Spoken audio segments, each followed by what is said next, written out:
1051. Power 1051 is the Breakfast Club. Good morning. We got a special guest in the building. Yes, one of the leaders of the new West Coast. Dr. Dre's newest artist. Yes, the leader of the Black Hippie Movement. And he goes by the name of Kendrick Lamar. Yes, sir. What's up, homie? What up with it, man? You got to be, I have to say, in the last, 3 or 4 years, I've never heard a West Coast rapper on New York radio like that. It has been at least 4 years when Game's last project. Probably Game. Yeah, Game's been the last one. Absolutely. And how does it feel, homie? Feels good, man. I feel like I'm at home every time I come out here, man. Yep. You feel like it's been a long battle, or you feel like it happened quickly? Nah, I've been working at this for years, man. I know, because I met you years ago. So I know some people might think it kind of happened overnight, like Kendrick Lamar came out of nowhere, the people that weren't up on you at first, but it really was a long time. Right, patience. It's not even your first record deal. You were signed to Def Jam back in the day. Yeah, a little bit. Yep, little development deal. I was a kid, though. I wasn't ready. Only_wireless, please make sure you include the underscore, and this is only_wireless TV. Of course, please subscribe, hit the bell for notifications, and hit the like button for your mans and them. And please don't forget, don't neglect the Patreon link in the description. And don't forget to check out the Fire Breathing Dragon Files playlist, man, and or mixtape. 20 exclusive tracks. I think it's about 20 tracks. And they're not all exclusive, but it just sounds good when I say exclusive. Now, if you caught the tail end of that clip, I choose clips like that to kind of sum up the subject matter and sum up who the artist or who the person that I'm covering. Kendrick said he wasn't ready, but I think after 2024, after the run, the dominance he displayed, I'll come back to that. It's safe to say that the nigga's ready, right? Kendrick has been a candidate for GOAT status for a few years now, basically following the release of Damn in 2017, give or take. But why? Why is he considered the GOAT? Or a candidate for being the GOAT? Is it lyricism?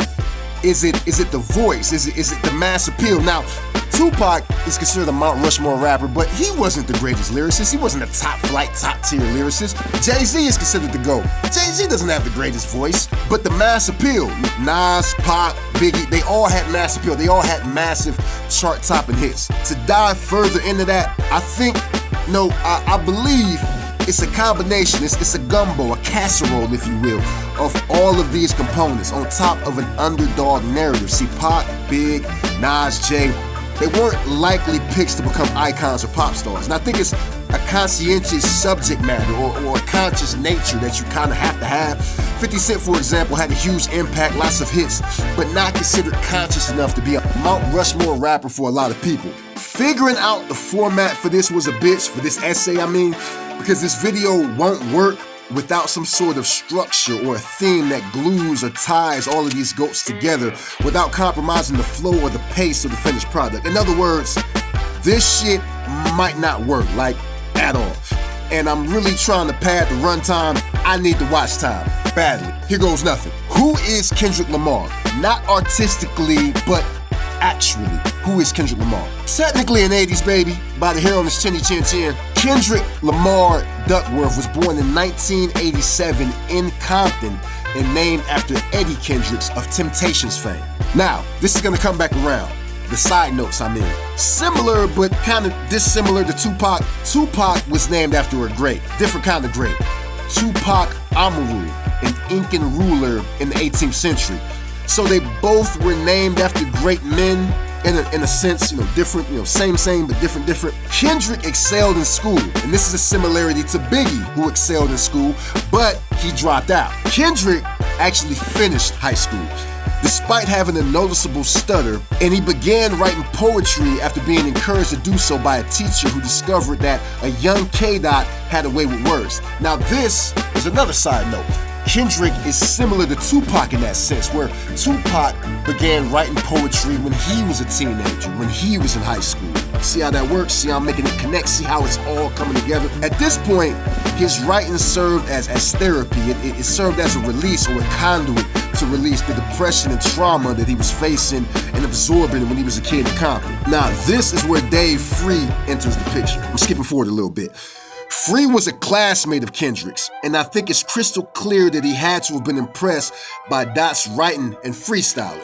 You see, Free became a friend and an early collaborator with Kendrick, and initially it was Dave's older brother, not him, who served as K-Dot's manager. That's a fun fact. I had no clue that was the case.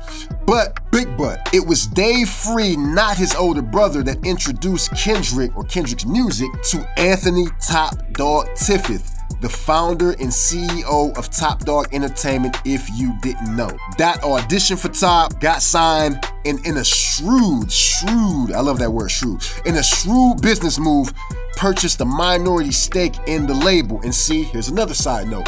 This is kind of similar to Jay-Z being the co-founder of Rockefeller. Now, he's not officially cited or considered a co-founder of Top Dog Entertainment, of TDE, but he's the front man as an artist, and he helped bring the label to prominence. So that's a connection that you can kind of loosely draw to him, or a connection between he and Jay-Z. Now, in the beginning of Kendrick's career, he was introduced to J-Rock, Ab-Soul, and lastly Schoolboy Q, forming the collective Black Hippie. Another side note, this is kind of similar to Tupac linking up with Digital Underground in the beginning of his career, and technically, a technicality, this is kind of similar to Nas and The Firm, though The Firm formed 4 years after Nas's initial album, after Illmatic was released. So, kind of the same, but different, right? After the release of several mixtapes, Kendrick dropped his debut album, Section 80, in 2011, which entered the Billboard 200 at, you ready for it? At the 113 spot. Yes, 113, 113. So it wasn't exactly a hit. It wasn't exactly successful. Now, another side note. Tupac's album, Tupacalypse Now, and Jay-Z's first album, Reasonable Doubt, respectively, they weren't hit albums when they dropped. They weren't considered hits within the calendar year of those albums being released. Kendrick's second album, Good Kid, Mad City, if you didn't know, was a success by all metrics, commercially and critically, reaching the number 2 spot on the US Billboard 200 and the number 1 spot on the US top R&B and hip-hop charts, respectively. Side note, coming back at you. This is similar to Jay-Z's second album, In My Lifetime Volume 1, because it performed better than Reasonable Doubt.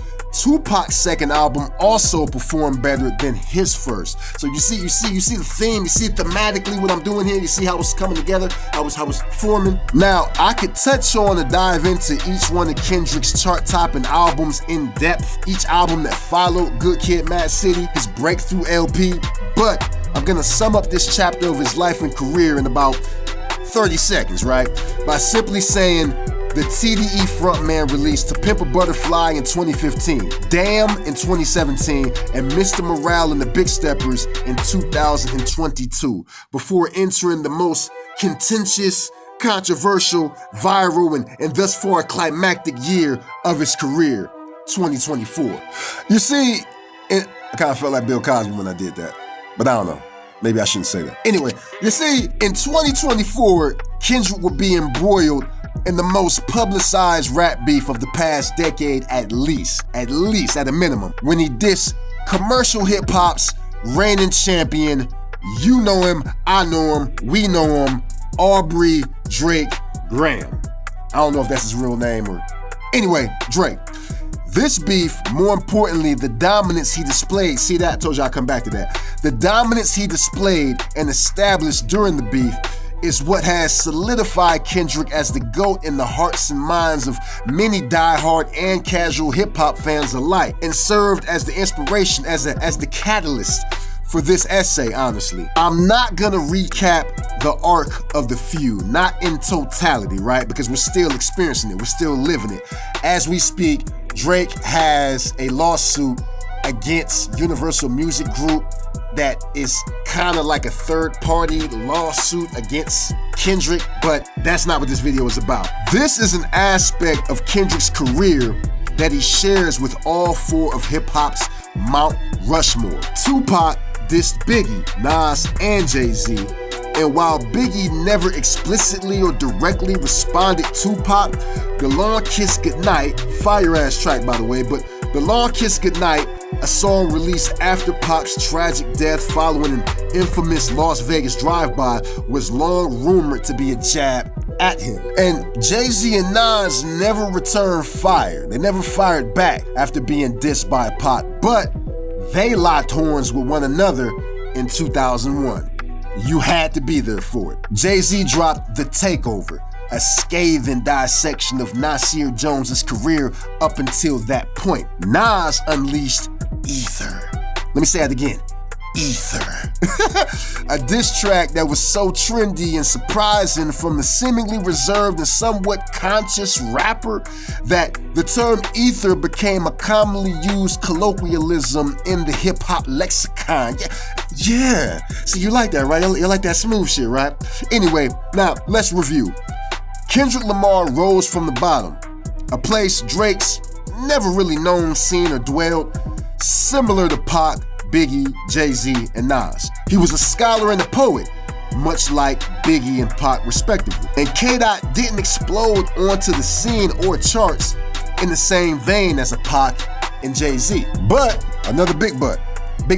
But soon after a relatively slow start, not too slow, but relatively slow, he, or rather his music, rose to the top of the Billboard charts, something that he has in common with all 4 current Mount Rushmore members: Pac, Big, Nas, and Hov, or Jay-Z, or Sean Corey Carter, whatever you like to call him. Anyway, finally, he shares an unlikely victory over a more commercially viable or relevant or popular, however you want to put it, artist with Nas. Nas versus Jay, Kendrick versus Drake, you see the similarities. Since there was no real winner or loser in the mostly one-sided beef between Biggie and Pac. So, is Kendrick Lamar, Duckworth, K-Dot, Kung Fu Kenny the GOAT? Let me know what you think in the comments below, and don't forget to check out the Fire Breathing Dragon Files playlist, only _Wireless TV. Out.